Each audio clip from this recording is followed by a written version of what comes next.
welcome to the Ohio State University OSU South Center's Rio Grande live streaming channel.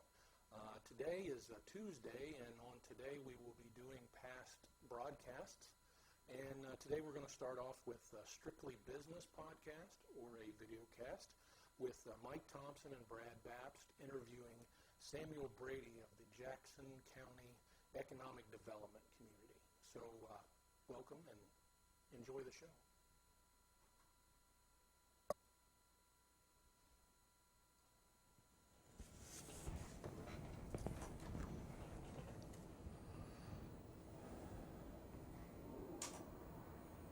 Good afternoon and welcome to Strictly Business. This is a show produced here at RGCA and in cooperation with the Ohio State University with my buddy here, Brad Babst. This is a show where we approach subjects that are of interest to business owners that might be able to help them out in different ways. Correct? That is correct. That is correct. So who do we have on today? Well, Mike, today we have Sam Brady, who's the Assistant Director of the Jackson County Economic Development Office. He's come on the show to talk to us a little bit about some different economic opportunities for businesses that are located in Jackson County and the surrounding areas. Sam and the Jackson office are a very good partner of the Small Business Development Center that we have at Piketon. Provide a lot of referrals to us of businesses that are kind of looking for some different assistance methods. And, you know, it's a good reciprocal relationship that we have between the two organizations. So, welcome, Sam. Thank you for coming on today. Nice to be here. Yep. So why don't you tell us a little bit about yourself? Well, my name is Sam Brady. I've been with the Jackson County Economic Development Board for 7 years, about a year and a half as the Assistant Director. We are a 501c3 nonprofit. Public-private partnership made up of a combination of our local mayors, county commissioners, as well as many business leaders, civic leaders, come together with the purpose of moving forward Jackson County, providing an opportunity for business to expand, to attract, and bring new investment and job creation to the area.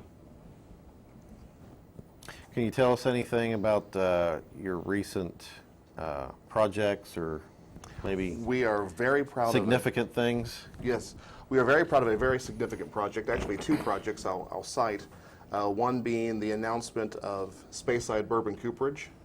As many of you will know, we had a closure in early 2014 of the Masco-owned Marillac Cabinetry facility in Jackson.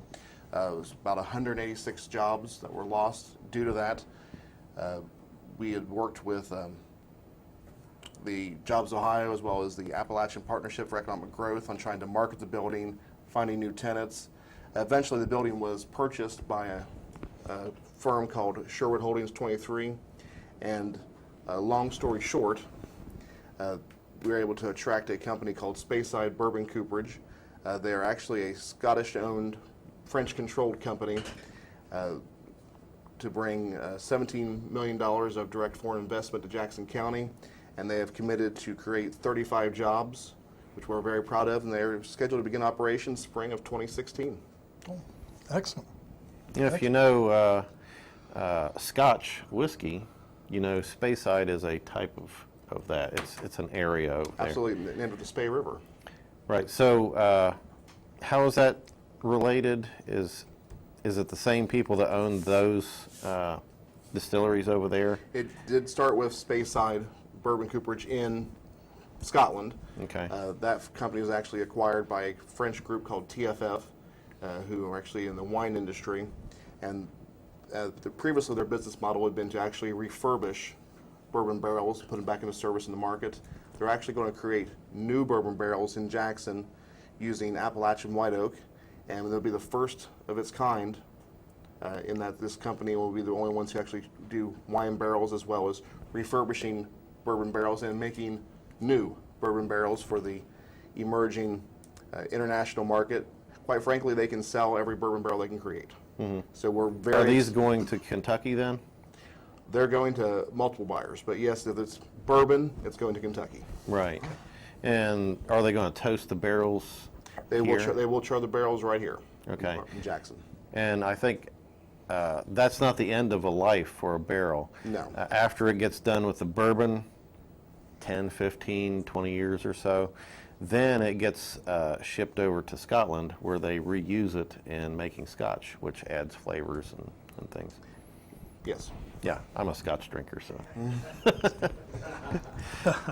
Well, and Sam, projects like this, where, we have, the companies come in that are utilizing some of the natural resources that are grown locally here Right. in Southern Ohio.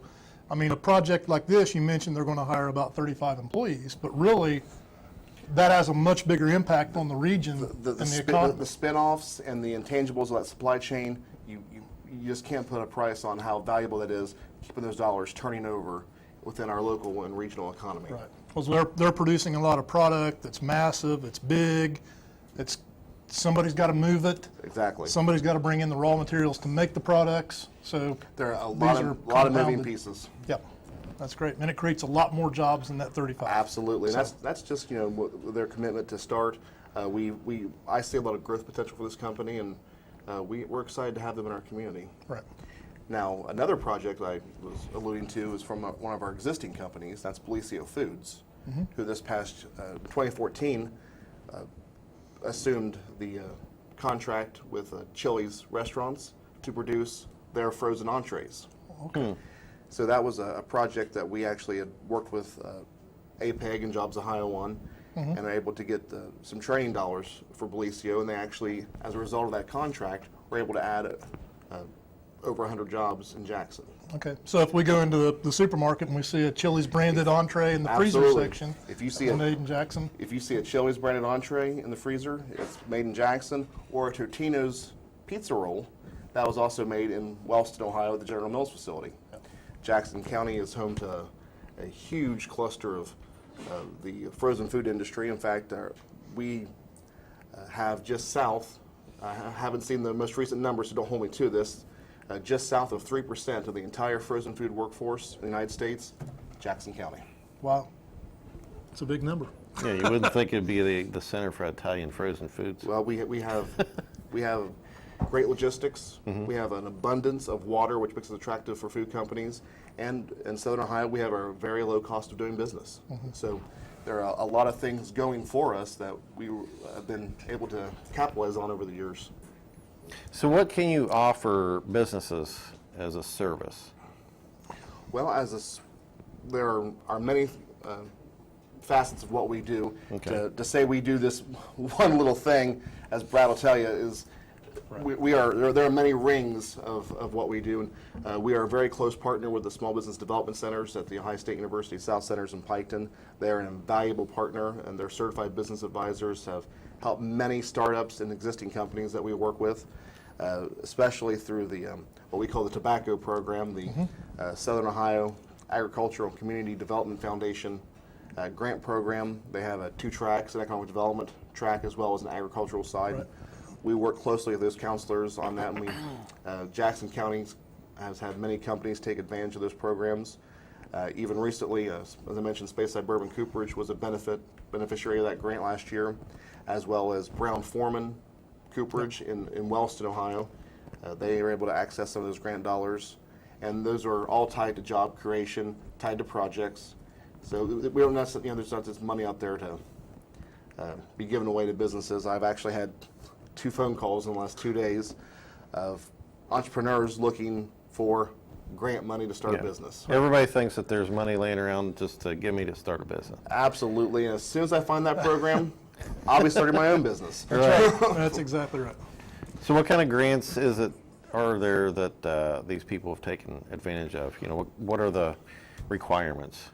Well, ultimately, capital investment, significant capital investment, and job creation. Those are what it comes down to for most programs.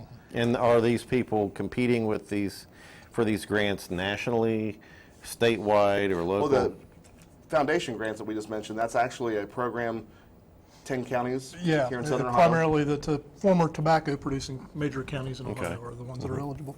And it's actually a kind of a pioneer project, really, when you consider it all came out of the tobacco lawsuits of the past, and Ohio has been a very good steward of that money. In fact, they will they're very upfront. If you don't meet your commitments that you have made, we will take you to court and get this money We'll back. take the money back. That's right. So we're very judicious in our clawbacks and follow up on the companies. But I can't speak for other counties, but I know the counties in Jackson have taken advantage of it, have been good stewards of the money, and fulfilled their commitments. Right.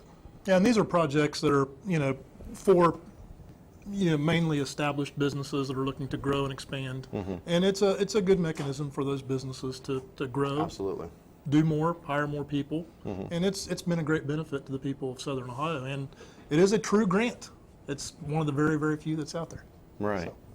And we are actually, we're beginning a second round of funding for that grant. And if there are companies in the area that are interested, or in the 10 county service region, I encourage them to get a hold of their local economic development office. That is the front door of the program. And they will begin the application process. I know the counselors with the small business development centers work very closely in that process, and we've had very good success in that partnership. Yeah, and the way that we work together with that is the Small Business Development Center typically works with the company, helping them through that process of putting together a business plan and all the supporting financial documentation that's required for that grant application. And then we pass it off to the local economic development office for their approval for the county, and then Yes. it goes through the process like that. Like everything we do, a lot of moving parts. Yeah. So why should a business relocate or locate themselves in Jackson County?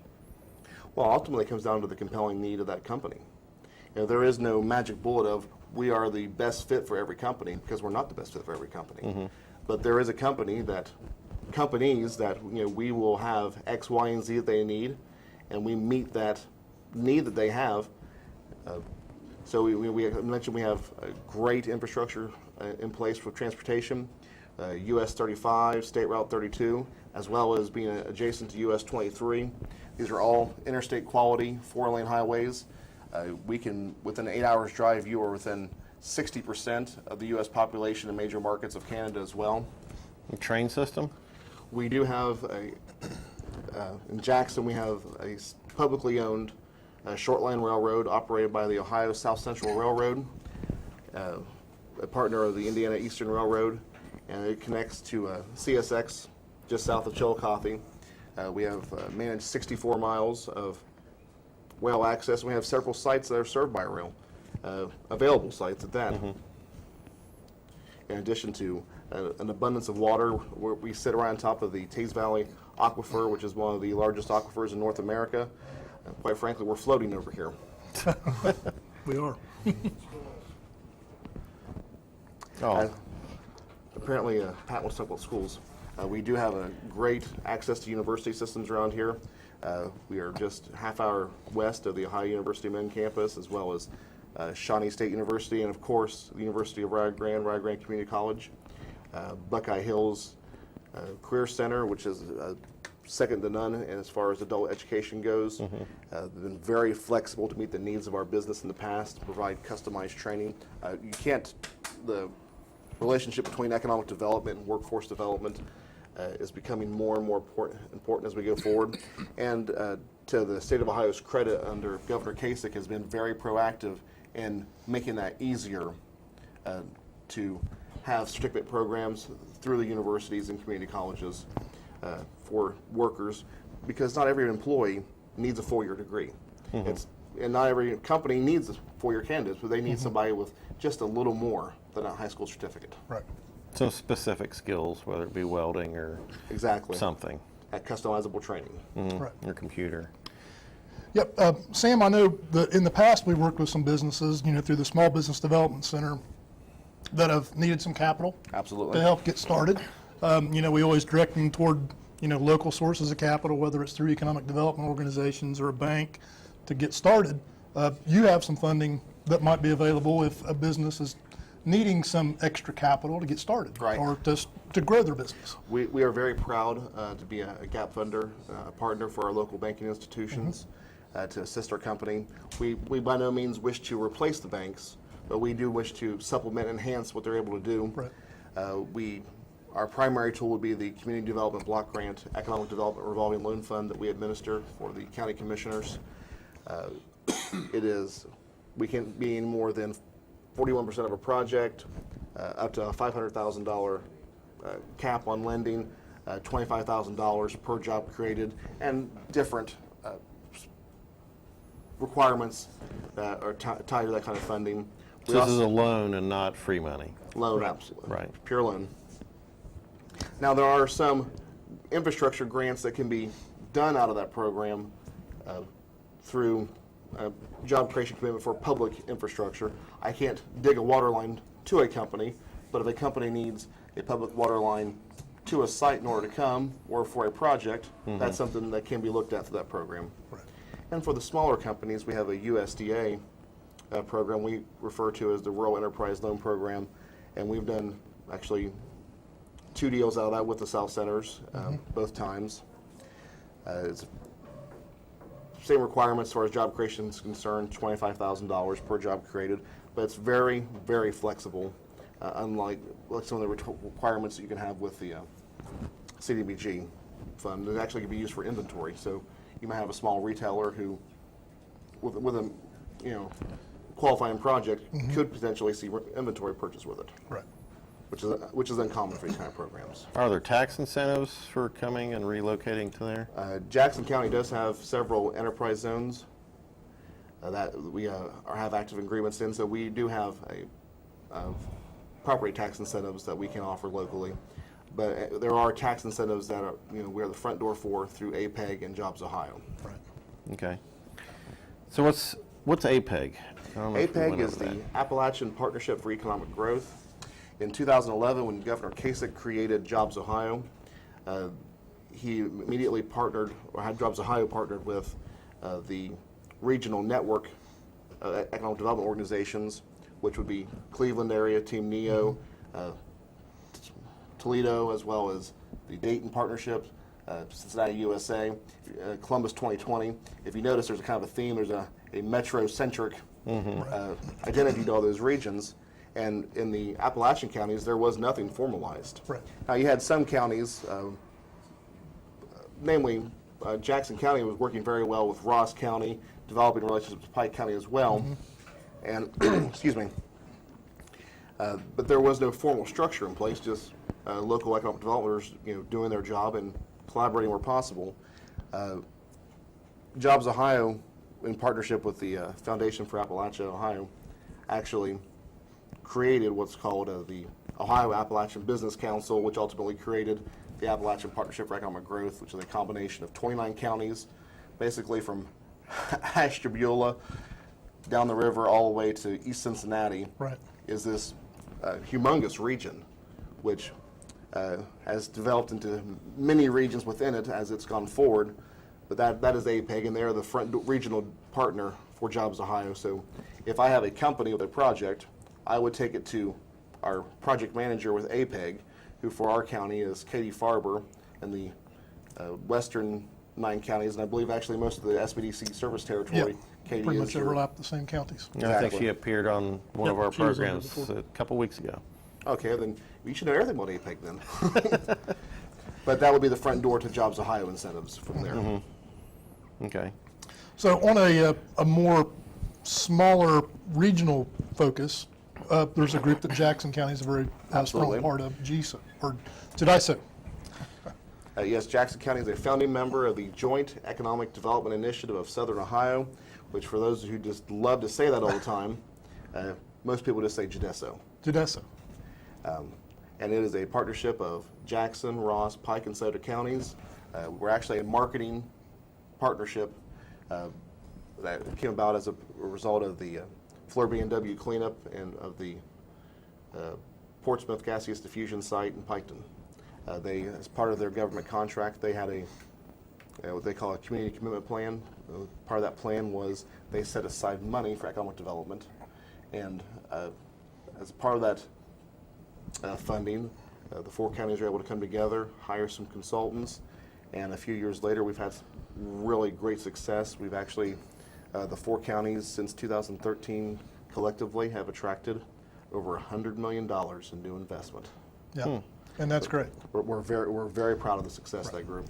And the whole philosophy behind the project like that is prior to that, you had every county individually going out Yes. and soliciting for companies to move in, to come to the region, to start. So, but you were looking at to those companies that you're recruiting as just a small county. Right. And Jackson County, our population, we are 33,000 people. But with the combined resources of Ross, Pike, and Scioto, we go from being 33,000 to 220,000. Right. And we're essentially a metro unto ourselves, with Chillicothe and Portsmouth being those large communities as the anchor. Right. So we look then like a big area that's recruiting Exactly. jobs instead of just a small, and then you're able to better meet that company's needs. Absolutely. And quite frankly, these county lines that we're so sensitive to, well, I don't care if it's, you're in Beaver. My job is to make jobs in Jackson. Right. Well, that's not how these companies see it. Right. Those Just county- like when you're driving on a trip, you don't know every county that you've gone through. Exactly. I just know that I'm in Virginia or something, or Southern or Western or whatever. Absolutely. And these companies, they're looking for a place that's going to meet that compelling business need that they have. Mm-hmm. And so we have learned to work and play well with our neighbors, and it's been a Right. great success. And if they see the counties collaboratively working with each other, that makes it a lot more comfortable for them to come to the area. Absolutely. Yep. It's been a great initiative. Yeah.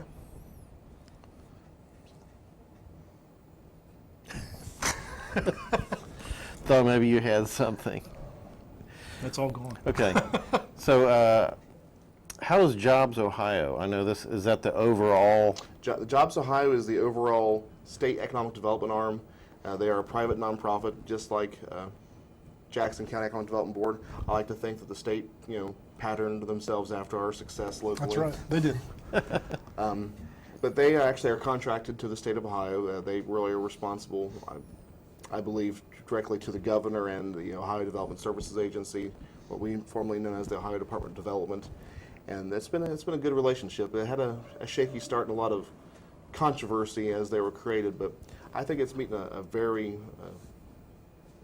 apparent need for the need of the state of Ohio to think more like businesses. Mm-hmm. Is there any certain type of businesses you look for when you're, I don't know, there's businesses that look for places. Do you actively go out and look for businesses too? We actually have targeted industries, among them being, as I mentioned, the frozen food presence. We're looking for food processing. We're looking to take advantage of our natural resources in the timber industry. Those synergies, our transportation infrastructure. We're looking for logistics companies and warehousing. So those are kind of those. We're looking for all companies, but if we have those targets that we think we meet the needs of. Those would be them. Right. Now, was there the trucking company that relocated? Was that part of your project, or was that somebody else's?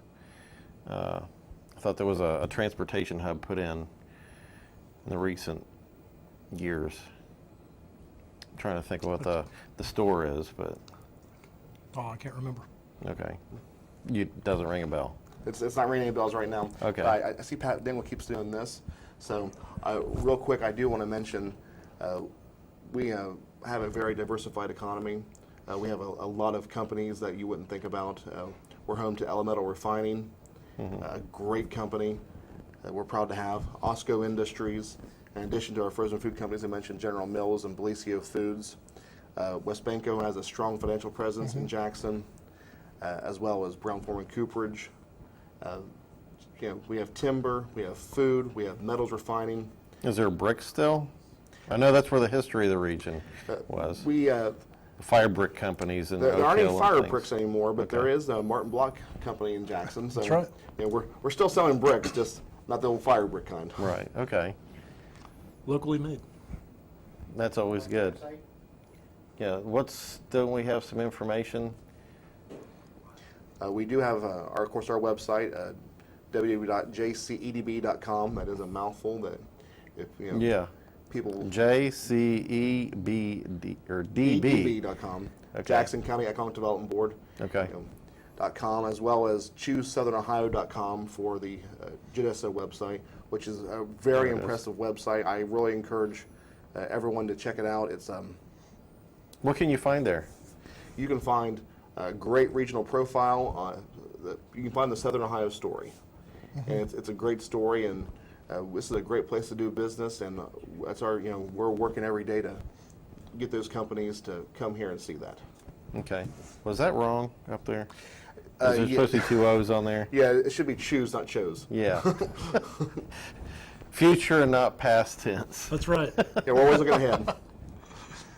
Okay. Well, thanks for coming on the show. My pleasure. Who was it that you might be looking forward to that might call you? Just larger businesses or? Everybody. I speak to everybody from the Mom and pops and- startup entrepreneur to the C-level executive. Okay. People who are looking to move ahead in business, that's who we want to talk to. Right. Okay. And you'll help them find the right path to get them assistance. Absolutely. You know all the people that He they knows need the to talk- people. I know a guy. Yeah. Lots of them. Yeah. He knows lots of guys. Okay, so next up after this show is Voice of Rio Grande, where you can learn about two of our psychology faculty and what's going on in our psychology program, because they're trying to grow it and make it a bigger and more successful program for you to become part of. So thanks for watching, and we'll see you next month on Strictly Business.